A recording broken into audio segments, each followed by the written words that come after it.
This is Bloomberg Businessweek Daily, reporting from the magazine that helps global leaders stay ahead, with insight on the people, companies, and trends shaping today's complex economy, plus global business, finance, and tech news as it happens. Bloomberg Businessweek Daily with Carol Masser and Tim Stenivek, live on Bloomberg Radio, television, and Bloomberg Originals. And a very good afternoon, everybody. Yes, indeed, we are across Bloomberg platforms. It is Tuesday, August 18th, 2026. August, like flying by. One day at a time. One day at a time. Every day feels like several days. Joe Doe, of course, the amazing Joe Doe with us. He is Bloomberg News senior economic statecraft reporter, covering a lot of stuff that just intersects in our current world. We're going to talk about some of that over the next 3 hours in total.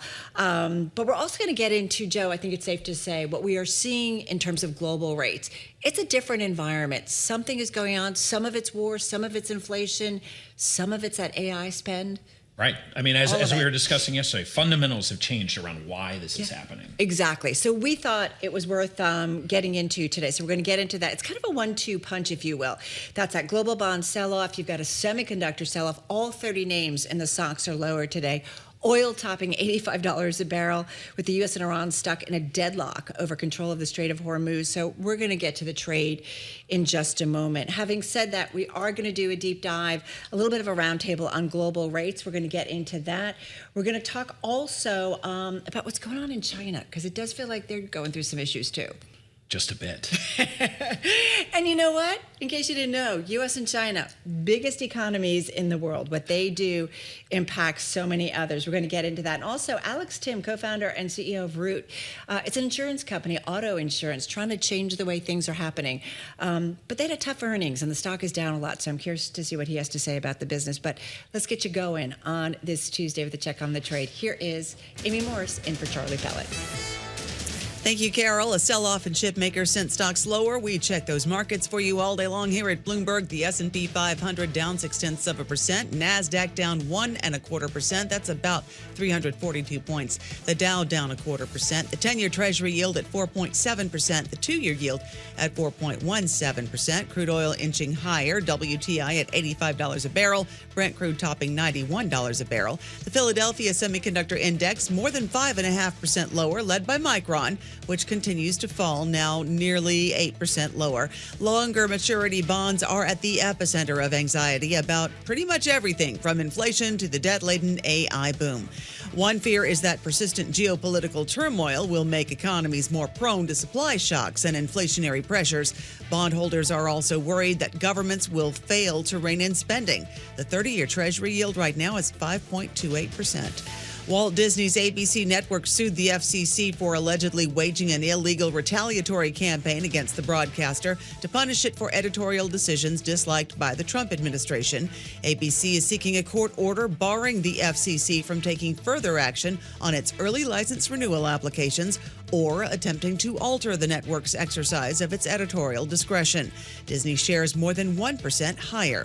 For on-demand news 24 hours a day, subscribe to Bloomberg News now wherever you get your podcasts. I'm Amy Morris. That's a Bloomberg Business Flash. Let's go back to Bloomberg Businessweek Daily with Carol Masser and Joe Doe. All right, folks, that is your setup on this Tuesday. Carol Masser, indeed, with Joe Doe, in for Tim Stenivek, who is off this week on vacation. Let's get to what is top of mind for a lot of the Bloomberg terminal readers. Sovereign borrowing rates are surging around the world, with yields on 30-year U.S. Treasuries rising to the highest since 2007.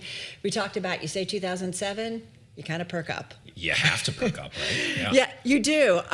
There are domestic factors, right, that have a role in each market around the globe, no doubt about it. The structural forces driving up yields are global in nature, though. One fear is that persistent geopolitical turmoil will make economies more prone to supply shocks and inflationary pressures. Bondholders are also worried that governments will fail to rein in spending. That is certainly a global thing, pressuring fiscal health. Meantime, changes in market structure and demographics are resulting in waning demand from once steady buyers. So there's a lot going on. Let's get to our rates Roundtable. It's a killer duo. Ira Jersey, Bloomberg Intelligence Chief U.S. Interest Rate Strategist. He's in our Bloomberg Princeton Bureau. And then Davide Barbuscia. He is Bloomberg News Corporate Finance Reporter on set here in New York. Ira, Davide, welcome, welcome. I should point out a story, too, that has been on our minds. Came out yesterday. We're a little obsessed with it. Davide was part of it, and it was yesterday's Bloomberg reporting on how AI is driving up Treasury yields. It just touches everything. We're going to dig into that in just a moment. Ira, I want to come in, though, first with you. Your read on what's happening in the U.S. rates market, in the global rates market, and how connected they really are, or not. Well, they're extremely connected, and I would say that one of the big reasons why we do have this rise in 30-year U.S. Treasuries is there's alternatives now for people to buy other bonds. So Japanese government bonds, when you hedge it back into certain currencies, winds up yielding more than U.S. Treasuries. So now there's the Treasury yields have to compete with yields from other countries. So that creates this very high correlation between a lot of the developed market government bonds. And a lot of the things that you just said, Carol, things like fiscal issues, not only here, but abroad as well, right, in Japan, Germany, the UK in particular now, right, you wind up having the situation where people are worried about the long-term health of these developed bond markets, and that's all feeding in to this frenzy of I'm not going to say it's long and selling, because I have yet to meet anyone and talk to anyone who's actually selling, but they're not necessarily buying, which means that the governments who are selling just have to attract people by issuing at higher yields. Davide, let's bring you in here. Do you want to build on that? Yeah, because interestingly, competition is coming also from the corporate side now. That's what's happening with the AI sort of financing wave, right? So we're seeing like a lot of corporates issuing tons of debt on the long end of the curve. So essentially long-term maturities, which is providing competition to the long end of the treasury curve. Essentially, portfolio managers have more to choose from, and that leads to sometimes selling treasuries to buy corporates. What's the comp in corporate bonds that we've seen like this? Is there a comp? I think it is unprecedented, quite frankly. We are seeing record levels in terms of issuance. We are at 1.5 trillion only in the investment grade market so far. And that's already 30% more than last year. There's wide expectations of 30% more than last year. Yeah. Go ahead. No, there's wide expectation of essentially record issuance levels this year, more than even in 2020 when rates were very low. So yes, it's unprecedented. I don't know, Ira. So all right, if they're not selling but they're not buying, that's still a problem. Yeah, it is, and I just want to go back to say that that in terms of the long investment grade corporate bonds, which are competing, and certainly the AI issuance and other long bond issuance is certainly competing at some level, and there are people who want to hedge their interest rate risk, so that is people selling long ultra bond futures or shorting treasuries against it as well.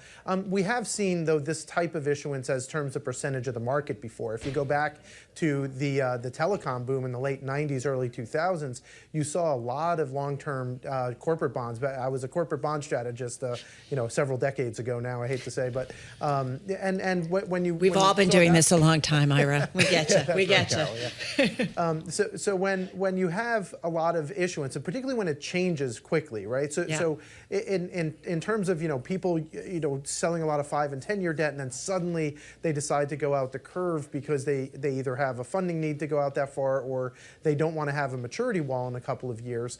That can change the tone certainly. But when it comes to treasuries, it's not only AI, right? We have to make sure that we understand that there's a multitude of factors that are driving this that all happen to be coming together at the same time, including things like Kevin Warsh, not necessarily having the confidence of the market. So that has to increase risk premium. And you've seen that throughout most of the Treasury curve, in particular the 10 and 30-year part of the curve, where you've seen those yields rise just on the back of people not knowing if the Fed's going to be able to control the economy the way it used to. Ira, what do you blame the most? Is it Mr. Warsh? Is it the AI issuance? Is it what do you blame the most here? There is no most. Okay. So it's a little bit of everything. And here's the thing, like AI, the AI story wouldn't matter if you didn't have these other things going on, right? People would just be like, okay, it'd be worth 10 or 12 basis points, right? It would be like a blip and a couple of days of reasonably sized moves.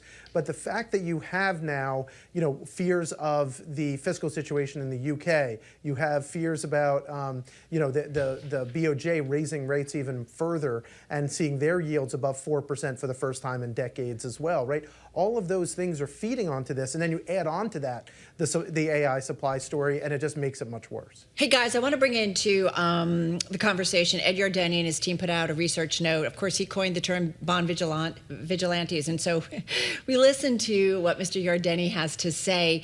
In the note, it said, "We aren't pushing the panic button. However, we are closely monitoring whether the bond vigilantes might do so. We are sticking with our view that the U.S. bond yield should continue to trade in a normal range of 4 to 5% without causing any adverse consequences for the economy and corporate earnings. Nevertheless, now that the yield is approaching the top of this range, we are monitoring the activities of the bond vigilantes more closely." We've been here, I feel like, Davide, before. We've talked about the bond vigilantes. We all get crazy, and then we settle down. Is this just a case of watching, or are there signs that there is a problem and world get ready for higher interest rate costs across the board? Well, I mean, like the push higher in risk premiums is across the board. So in that sense, we're seeing bond vigilantes also in the corporate bond market, where essentially investors are asking for higher spreads and higher returns on the on corporate bonds. We're seeing investment grade bonds basically trading at junk level yields. So yeah, the push higher is across the board. That's a sign, yeah. Right? Well, it's a sign of investors demanding more because they expect so much supply, essentially, right? Yeah. I just can't help but turn back to the backdrop of the Fed.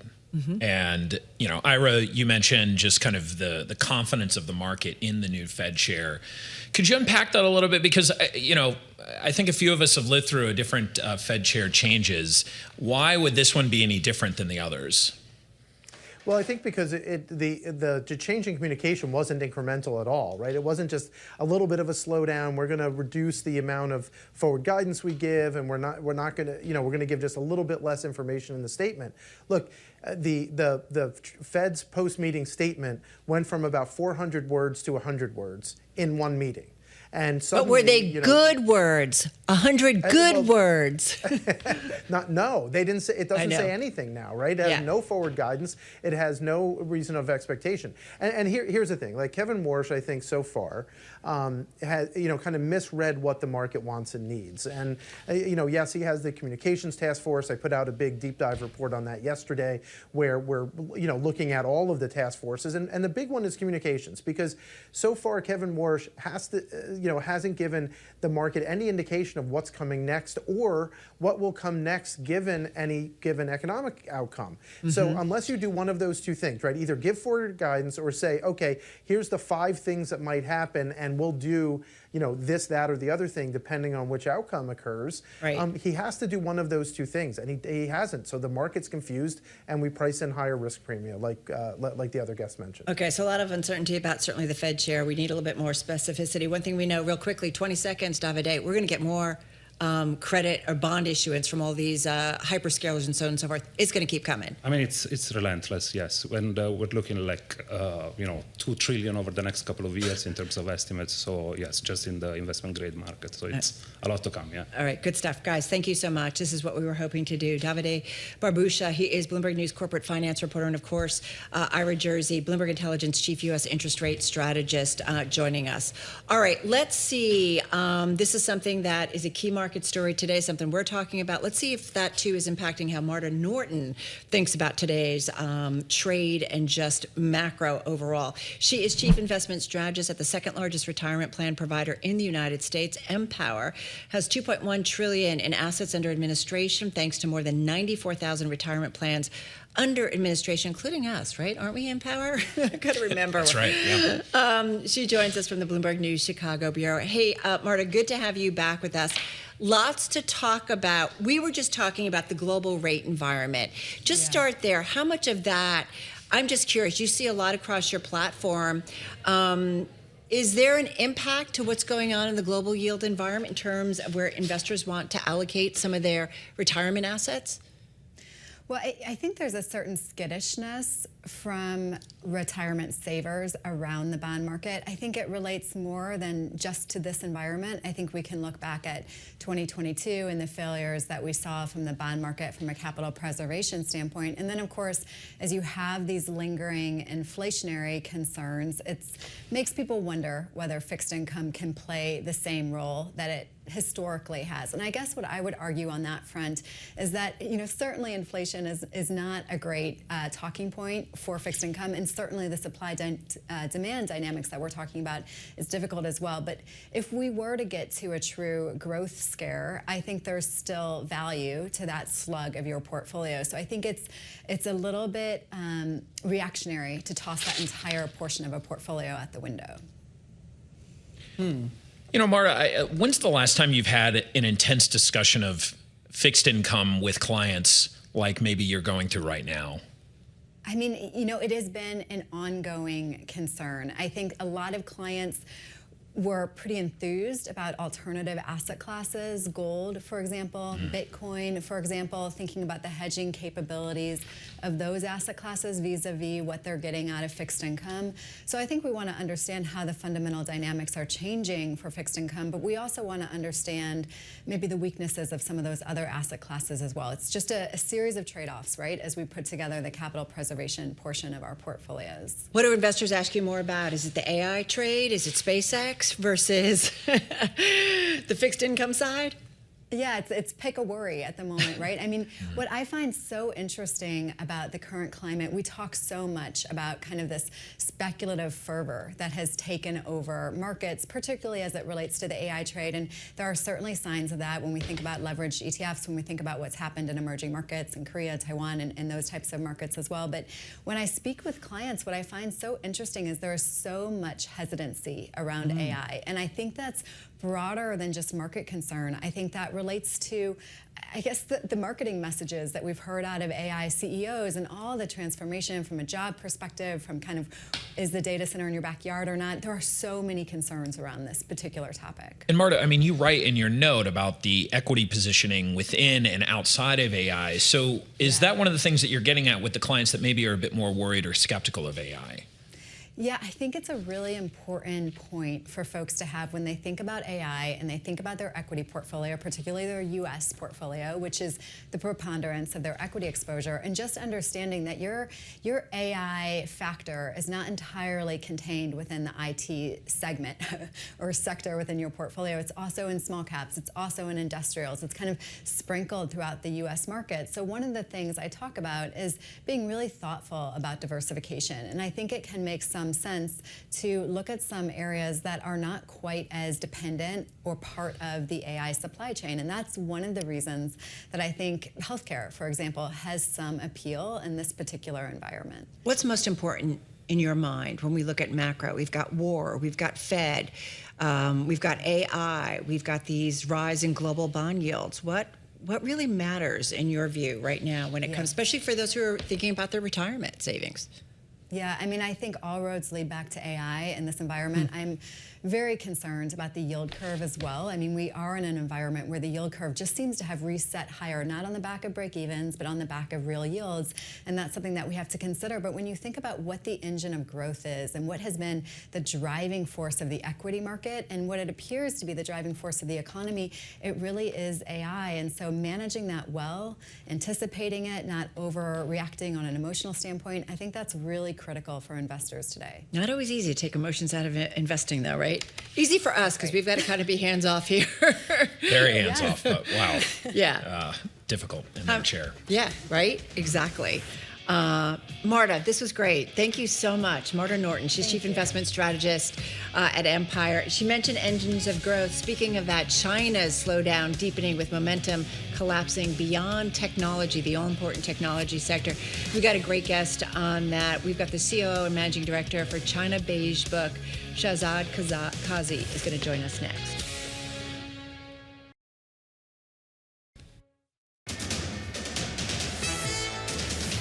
It's 2:21 on Wall Street. I'm Amy Morris. Anthropic's revolving credit facility is set to rise above its roughly $10 billion target as it gets ready for a highly anticipated IPO. Sources tell Bloomberg those talks are ongoing. A $10 billion plus revolving credit line would be a substantial increase over a $2.5 billion five-year facility Anthropic secured last year. A slump in Chipmakers sent stocks lower, with the market also falling on anxiety about inflation and rising government debt.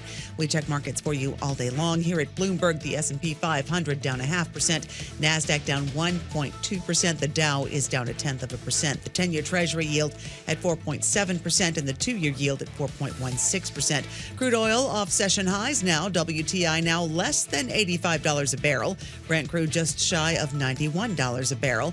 The Philadelphia Semiconductor Index more than 5.5% lower, led by Micron, which is nearly 8% lower. Goldman Sachs will pay as much as $410 million to buy LCN Capital Partners, a commercial real estate investor. The deal targets a booming corner of the real estate market that's attracted asset managers looking for a synthesis of real estate and corporate credit. The acquisition will allow Goldman to offer leases to its corporate clients and sell the investment to its broader distribution channel and base of high net worth investors. For on-demand news 24 hours a day, subscribe to Bloomberg News Now wherever you get your podcasts. I'm Amy Morris. That's a Bloomberg Business Flash. We go back to, where do we go? We go back to Bloomberg Businessweek Daily with Carol Masser and Joe. I feel you, Amy Morris. I don't know what day it is. It's only Tuesday. But it feels like September. Or October. I don't know. Amy Morris, you rock. You always are on it, though. Thank you so much. We'll come back to Amy a little bit later on. We're going to talk a little bit about China. There's stuff going on. Let's do it. We have a very highly anticipated summit between Chinese President Xi Jinping and U.S. President Donald Trump.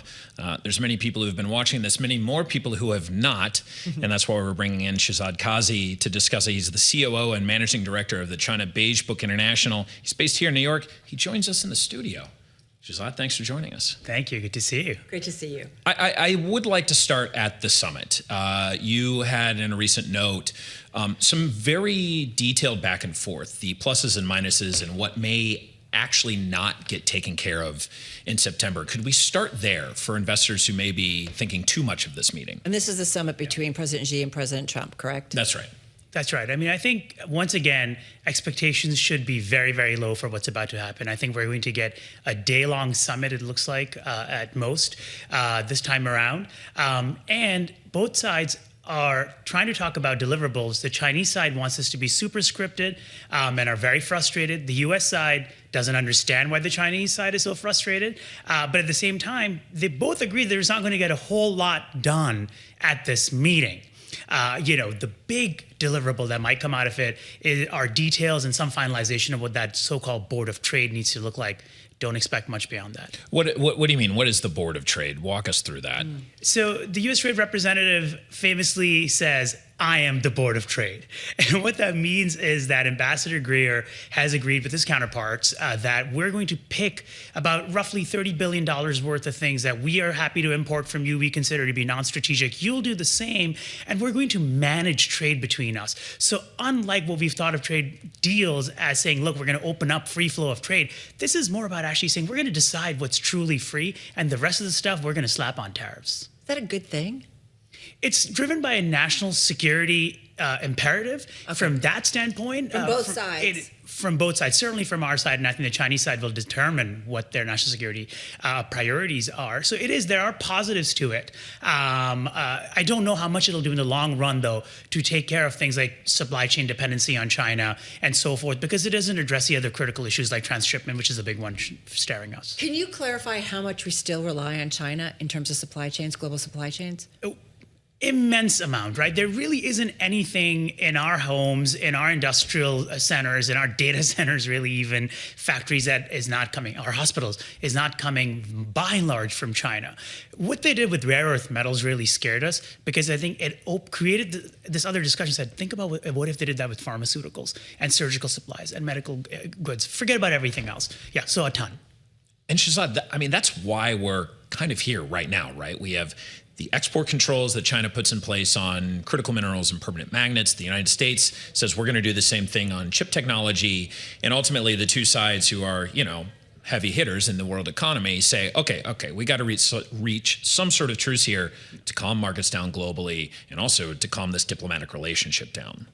Yeah, and I think one idea was, really the predominant idea was that if the two leaders keep meeting each other, then the truce continues. Now everybody realizes the truce is because we need the truce because we don't have the rare earths and the magnets. We're wholly dependent on China. We don't have a choice. We don't have a choice. And the Chinese want the truce because that's the best way to keep kicking this thing down the road, to push off tariffs for as long as possible, run out the clock on Trump, and then you deal with whoever the next president is.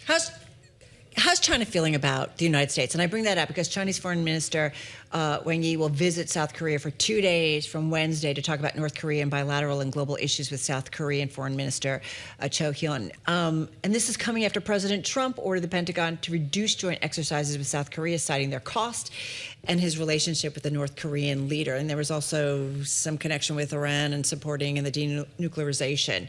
What's your political read on that? So I don't necessarily align myself with the idea that wherever the U.S. tries to withdraw from a geography or something, China will try to step in necessarily. But at the same time, China is always... Will it at least embolden them?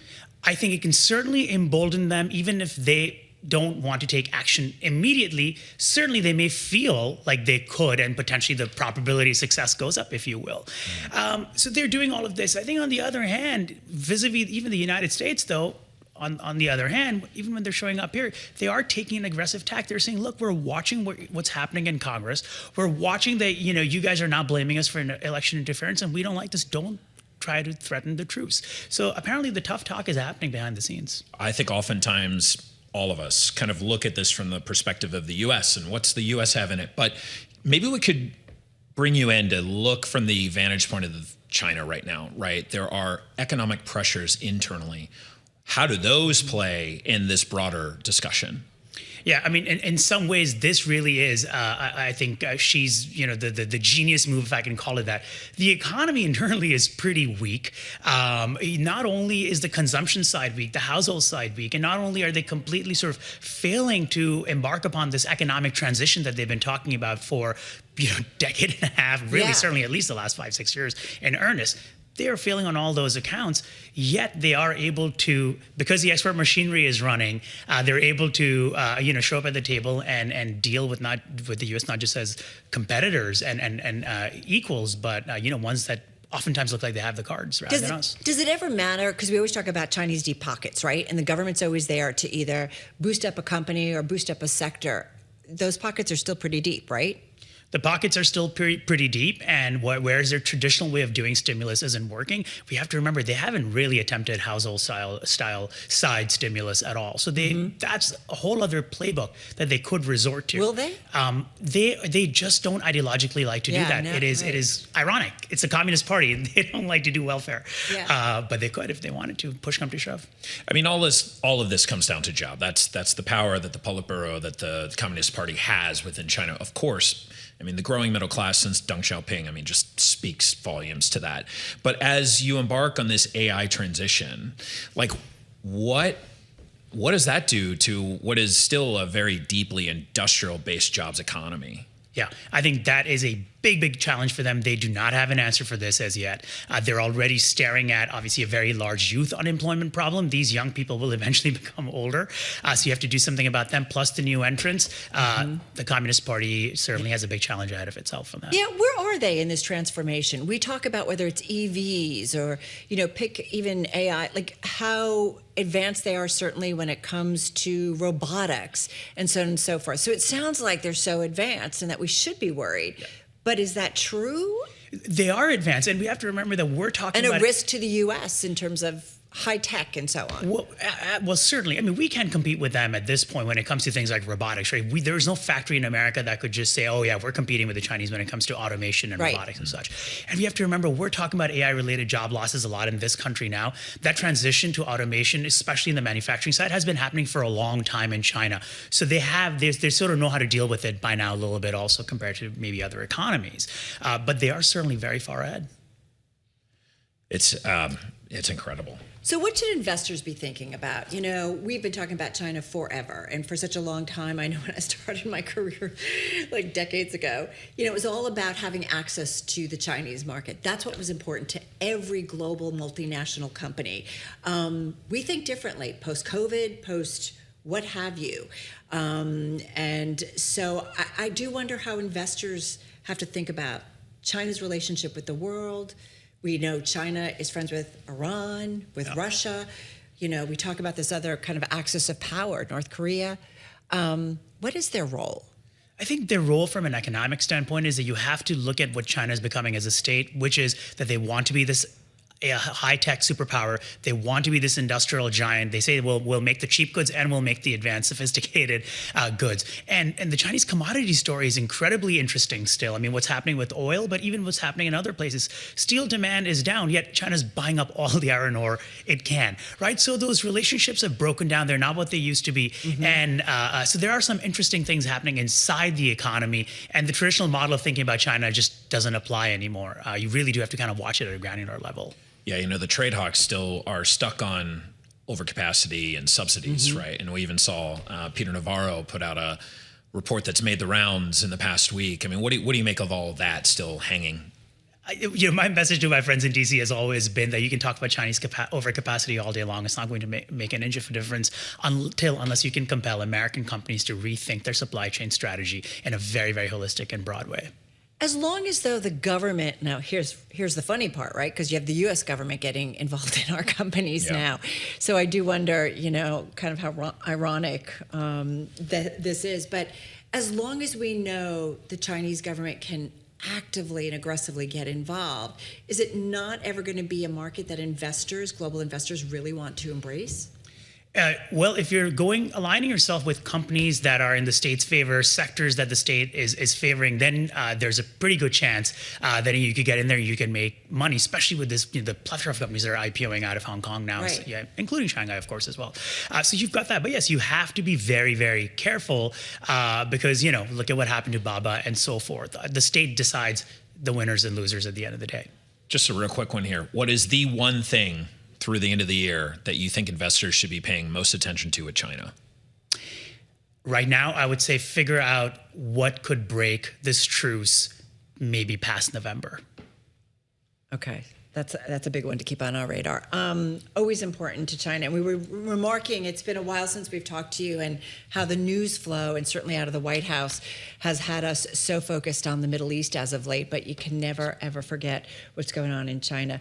Shehzad, thank you so much. Let's make it sooner. Shehzad Qazi, he's Chief Operating Officer and Managing Director for China Beige Book International, joining us right here in studio. Quick check on the trade, folks. It's kind of an interesting day, and you are mostly seeing the selling on the tech side of things. That NASDAQ 100, it is down almost 500 points, a decline of 1.6%. Bring up something like the stocks, and you're seeing most of those names lower. I think all 30 we've seen lower. Now about 28 of them are down on the trade. The index, a decline of 5.6%. When we come back, a company looking to upend the auto insurance market and more. The co-founder and CEO of Root, Alex Timm, joins Joe and me. This is Bloomberg Businessweek Daily.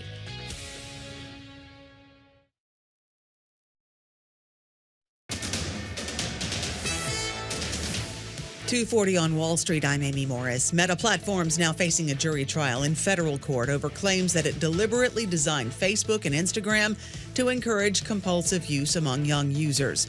The trial carries enormous risk for Meta, with potential penalties of as much as $1.4 trillion, and could have a material impact on the company's business and how its platforms fundamentally operate.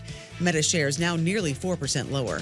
A chip rout is pulling stocks lower. We check markets for you all day long here at Bloomberg. The S&P 500 down 0.5%, NASDAQ down 1.2%, the Dow down 0.1%. The 10-year Treasury yield at 4.7%, the 2-year yield at 4.17%. Crude oil off session highs, WTI less than $85 a barrel, Brent crude right at $91 a barrel. The Philadelphia Semiconductor Index nearly 5.5% lower, led by Micron. That's down about 7.5%. New residential construction in the U.S. fell in July as single-family starts slid to the lowest pace since 2022. Housing starts decreased 12.4% last month to an annualized rate of 1.24 million. That's below all estimates. The slide in starts points to a housing market that's struggling to gain momentum.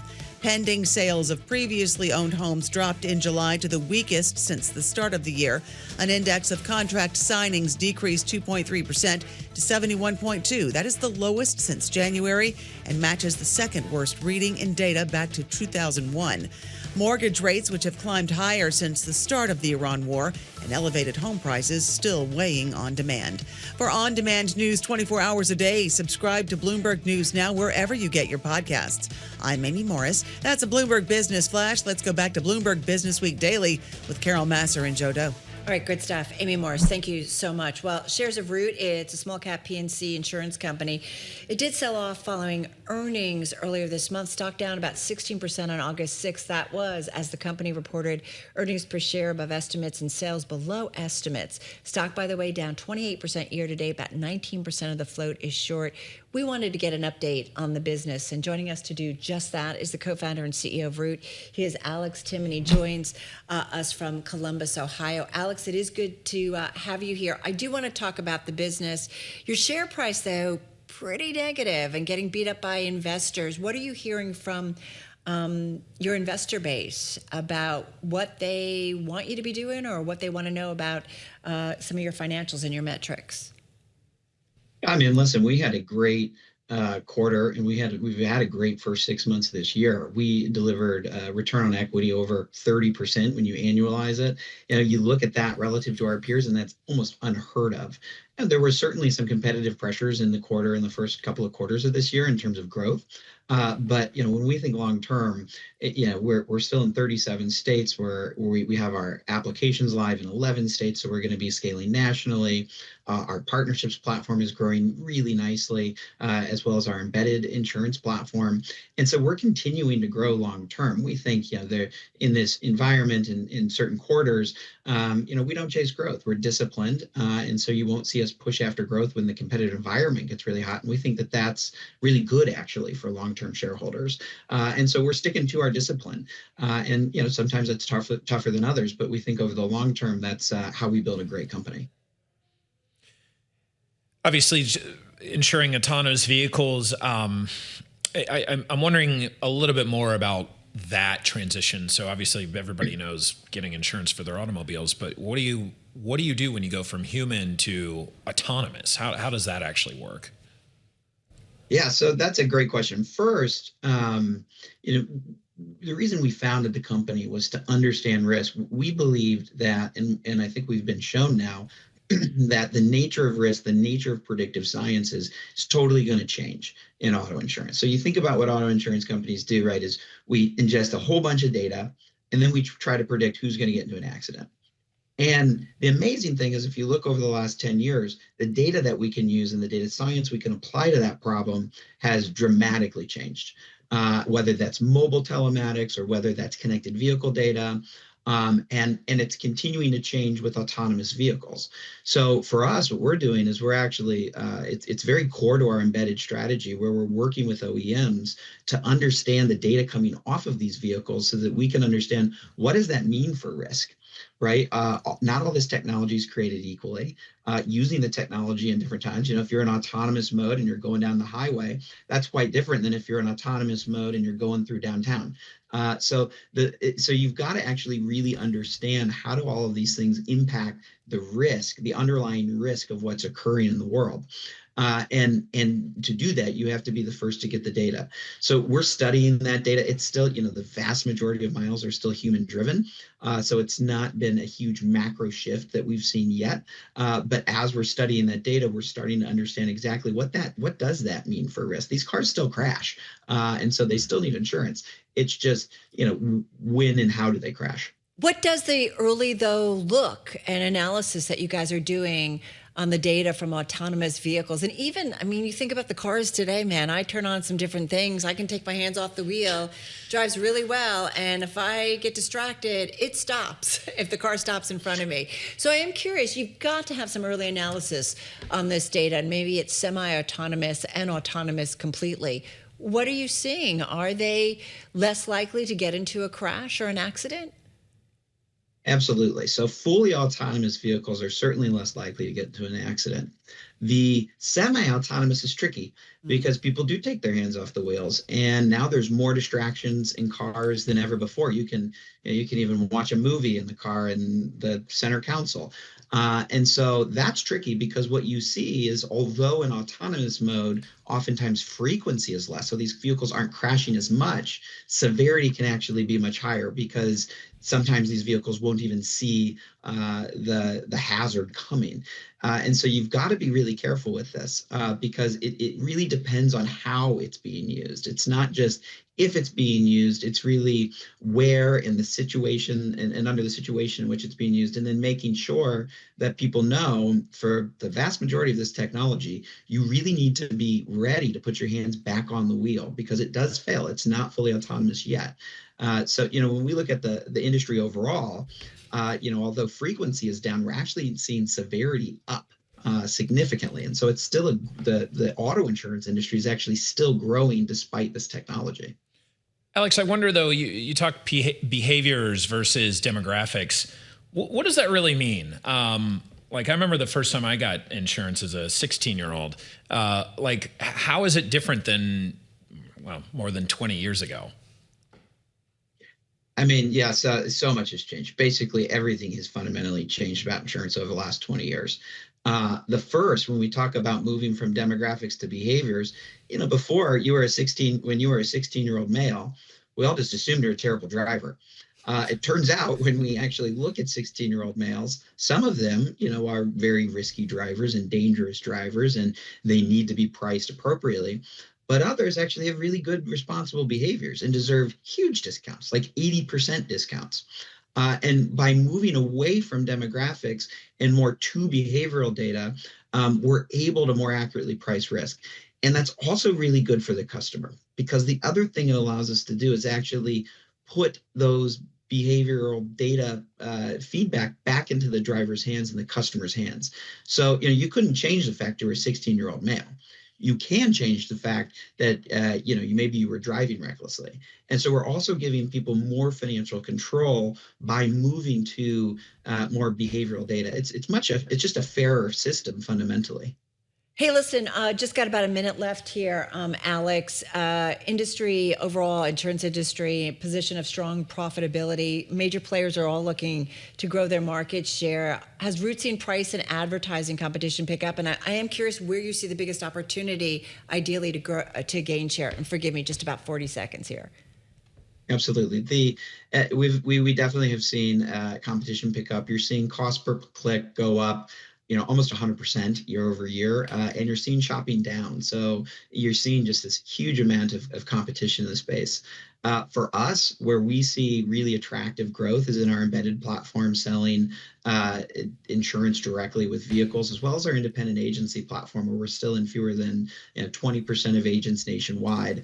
And then national expansion, we're in about 80% of the population today, and we're going to take that to 100%. So we've got some good sort of secular growth drivers in the business. We'll stay in touch. Let us know how things are going. Joining us right now here on Bloomberg has been Alex Timm. He's co-founder and CEO of Root. Hey, when we come back, Joe and I taking a check on the trading day and also some stocks on the move. Stick around. You're listening and watching Bloomberg Businessweek Daily, and this is Bloomberg.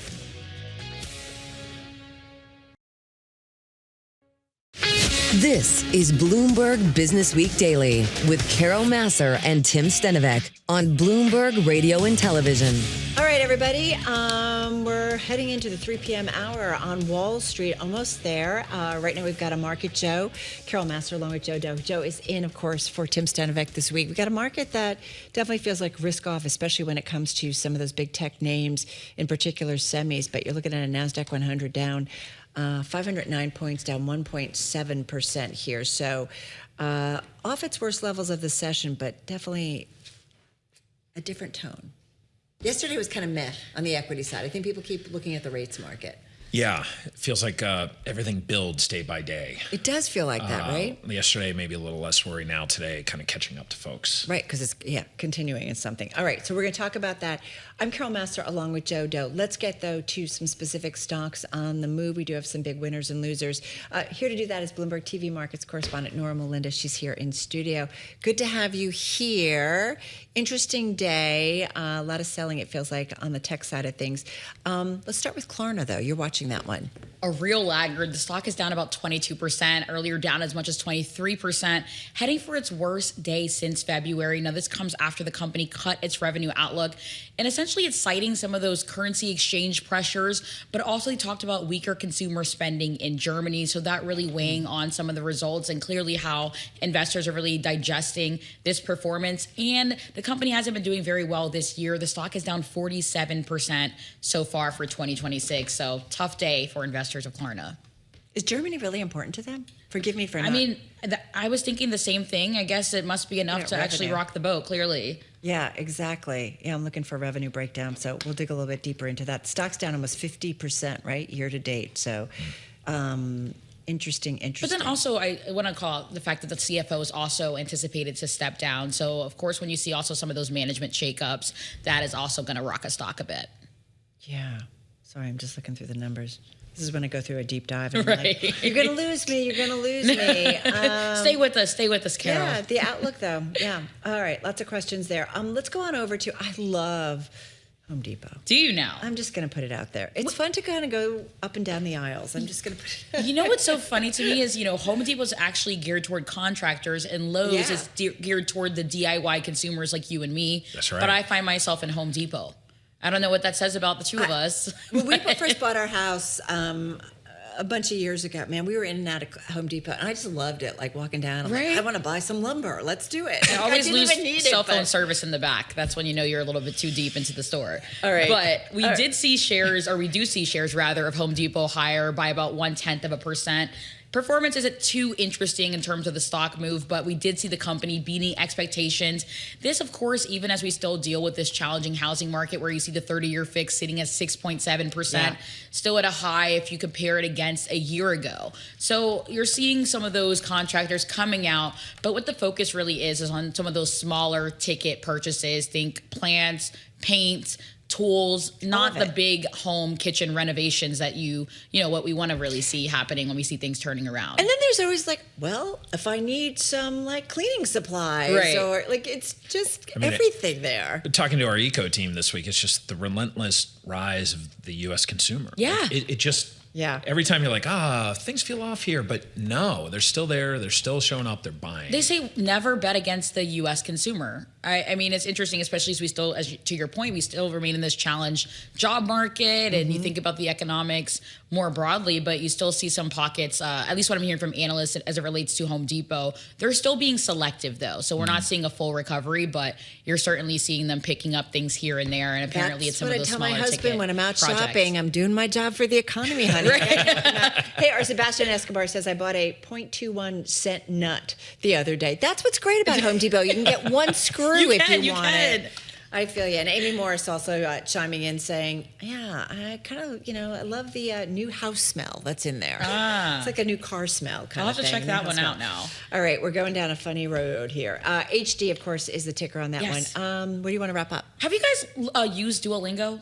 Por supuesto. Oh, look at you go. Yeah. Now I need to go translate that on Google Translate. Of course. Or maybe Duolingo and do some more research. That brings us to Duolingo. Yes, ticker DUOL. The stock is up, actually having its best day in exactly a year. This comes after D.A. Davidson upgraded the stock to buy. They're essentially saying that the company is getting close to a turning point, and that marketing and money-making strategy is actually better than investors are realizing. So they say that the company has plenty of room to continue growing. The stock has been pretty pressured, though, this year. If you take a look at shares year to date, they're down about 19%. So I can imagine that this is some pretty welcome news for some investors of Duolingo that D.A. Davidson potentially sees some upside. Yeah, Tim Stenevec loves this one. He's actually talked to, I think, the CFO and also the CEO and has been tracking. But you're right, it's down almost about 19%. 21% of the float is short. So there's a negative sentiment there. Good stuff. Muy bien. Do you speak another language? I took 4 years of Mandarin Chinese. Wow. Oh, that's Forgotten impressive. most that's of it, great. though. I took Really? Latin. I did Latin. I thought maybe pre-med, I thought that it Yeah. would help me with it didn't really work out that well. But 10 years of Latin, a dead language. Yeah. No, but it's great in like understanding the roots of words. This is true. Those romantic stuff. languages. Helped on SATs. No Chinese. Yes, no that part. Chinese from you. Ni hao ma. The easy stuff. Well done. I like Jojo. that. I like that. All right, Nora, good stuff. Thank you. Thank you. Check out our Stock Movers podcast. 5-minute episodes, big winners and losers in the stock market. You can find it on Apple, Spotify, or anywhere you get your podcast. Joe and I continuing on Bloomberg Businessweek Daily. The close coming your way on television.